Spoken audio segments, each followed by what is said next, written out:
ఎట్లకేలకి చంద్రబాబు నాయుడు గారు పవన్ కళ్యాణ్ గారు వేసిన నింద అనేది సిట్ తేల్చింది, కల్తీ జరిగింది అనేది. మరి దీని గురించి మన జగన్మోహన్ రెడ్డి గారు స్పందిస్తారంటారా? సిట్ అధికారులు ఎలా స్పందించబోతున్నారు? అంటే కేవలం అది మన రాష్ట్రంలోనే కాకుండా సుమారుగా 20 కోట్ల లడ్డూలు అంటవి. సో 20 కోట్ల లడ్డూలో ఇది ఉంది అనేది ఒక ఎలిగేషన్ చేశారు. కేవలం 4 రాష్ట్రాల్లో సిట్ విచారణ చేయడం, కేవలం మన తెలుగు రాష్ట్రాలు కాకుండా 4 రాష్ట్రాలు విచారణ చేశారు. ఈ 4 రాష్ట్రాల్లో కూడా ఆ రకమైన ఉంది అనేది కన్ఫర్మేషన్ అయింది. సో ఇక మీద ఏంటంటే కేవలం ఎలిగేషన్ మాత్రమే తీసుకొచ్చారు. ఫస్ట్ నేను కూడా పేపర్ స్టేట్మెంట్ కూడా ఇచ్చా, వివాదం వద్దు విచారణ చేయండి అని. అంటే ఇది వివాదం చేయడం వల్ల ఏమవుతుందంటే తిరుమల టెంపుల్ మీద భక్తి కోణంలో చూస్తే మళ్ళీ ఆ టెంపుల్ మీద దైవ భక్తి తగ్గిపోయే అవకాశాలు ఉంటాయి ఈ డిస్కషన్ ఎక్కువ చేయడం వల్ల.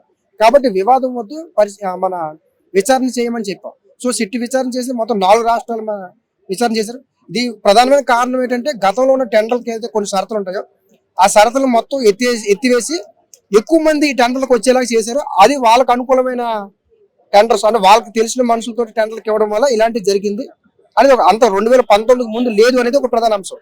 2019 ముందు ఇలాంటి టెండర్స్ లేవు. సో టెండర్స్ ప్రక్రియలో చాలా కఠినంగా వ్యవహరించారు. మొన్న 2019 నుంచి 24 లోపు ఆ కఠినతరం ఎత్తివేసి వీళ్ళకి అనుకూలమైన వ్యక్తులకు ఇచ్చారనేది ఒక ప్రధాన ఆరోపణ. ఓకే సార్, ఇప్పుడు చైర్మన్ ఏమైనా స్పందిస్తాడా? పాత చైర్మన్, మాజీ చైర్మన్ దీని మీద ఏమన్నా? చైర్మన్ కూడా విచారణ చేశారు. సో ఇప్పుడున్న గతంలో ఉన్న చైర్మన్ విచారణ చేశారు. సో ఇంకా సిట్ విచారణ కంప్లీట్ అయినా సరే ఎవరైతే గతంలో ఈ యొక్క అంశాల మీద మాట్లాడిన వ్యక్తులు కూడా ఆ పార్టీ సంబంధించిన వాళ్ళు కూడా ఎంక్వైరీ చేసే అవకాశాలు కూడా ఉంటాయి. సిట్ పూర్తయిందని అంటే మిగతా రాష్ట్రాల్లో ఏదైతే కావాల్సిన తీసుకున్నారో తప్ప ఇక్కడ అధికారులు కావచ్చు, గతంలో పనిచేసిన అధికారులు అందరి మీద కూడా ఎంక్వైరీ ఉండొచ్చు.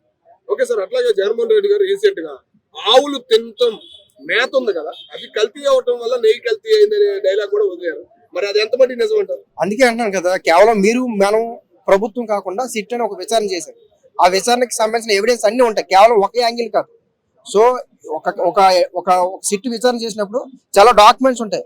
ఒకవేళ ఈ సిట్ విచారణ కేవలం గవర్నమెంట్ ఇప్పుడున్న గవర్నమెంట్ కి ఫేవరబుల్ గా తీసుకుందని ఒకవేళ ఆ రకమైన వైసీపీ పార్టీ ఒకవేళ టార్గెట్ చేస్తే పూర్తిగా డాక్యుమెంట్ తో సహా రేపు హైకోర్టు సబ్మిట్ చేయాల్సిన అవసరం ఉంటుంది. కాబట్టి చాలా అంశాలు తీసుకుంటారు. కల్తీ అయిందా, అయితే ఎంతవరకు అయింది, ఎక్కడి నుంచి తీసుకొచ్చారు, ఏ డైరీ నుంచి తీసుకొచ్చారు, ఎన్ని డైరీలు ఉన్నాయి, సో ఆ డైరీలకి ఏమన్నా పర్మిషన్ చేసి గతంలో ఇచ్చారా లేదా, వాళ్ళు ఇంకా వేరే టెంపుల్ కి ఇచ్చారా లేదా, ఇవన్నీ చాలా అంశాలు.